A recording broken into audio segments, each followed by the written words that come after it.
Assalamualaikum байке, кандайсыз? Жакшы. Жакыныраак болуңуз. Рахмат, жакшы. Алла разы болсун. Сиз мага ооруп келдиңиз, Ооба. Эмне болуп ооруп жүрдүңүз айтып берсеңиз? Мен ушул 3 ай болду.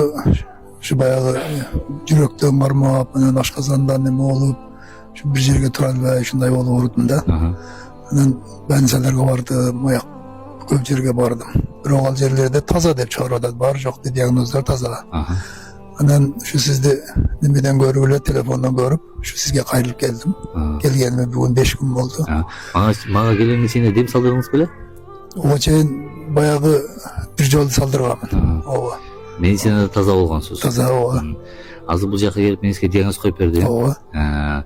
Азыр 5 күн дем салдырдыңыз. Ооба. Акыбалыңыз кандай? Акыбалым Кудайга шүгүр жакшы. Алхамдулилlah, жакшы Кудайга түшүнүңүз баары. Түшүндүм баары. Алла шифа берсин. Аллага шүгүр. Бейик Куран аяттары сизге шифа берди. Аллахтын улуу сөздөрү Ооба. сизге шифа берди. Дем салып жакшы болуп кеттиңиз. Ооба, Кудайга шүгүр. Алла таала узун өмүр берсин. Рахмат. Оорубаңыз. Намазга, иманга бекем болуп, бала чагаңыз бактылуу болуңуз. Аман эсен эми жетип алыңыз. Рахмат, Алла разы болсун. Ооба. Аман эсен жетип алыңыз. Тынч болуңуздар, майли. Алла разы болсун.